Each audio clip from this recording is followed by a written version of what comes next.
chá e café, e vai ver mal para ele, E precisamos começar para morte, entendeu? E pergunta como é isso.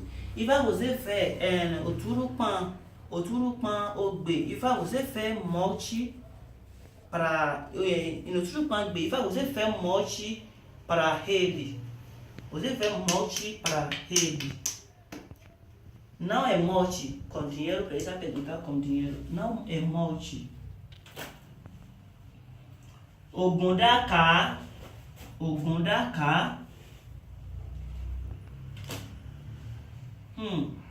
E vai falar que não é morte. E vai é doença. Precisa perguntar com dinheiro, com bucho para ver se é doença. E vai você ver doença para ele. Não é doença com dinheiro, com isso. Não é doença. O Gondaosun. E vai falar de novo é doença. Doença de dinheiro, precisa perguntar. Sabe que temos muito doença na vida das pessoas. Pode ser doença de dinheiro ou doença de corpo. Então, precisamos perguntar se é doença de dinheiro que ele tem ou se é doença de corpo, entendeu?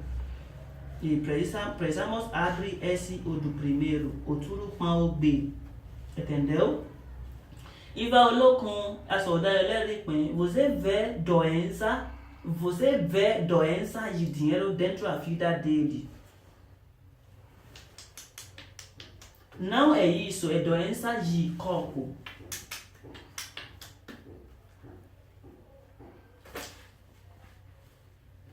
Olha, cores. O Fonyeku, e vai falar que é doença de dinheiro que ele tem. Doença de dinheiro.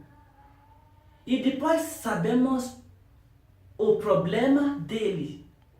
Então, precisamos perguntar e falar que o que ele pode fazer para ele, para os problemas dele, pode tirar, pode deletar. Para ele não pode ter nada problema de novo.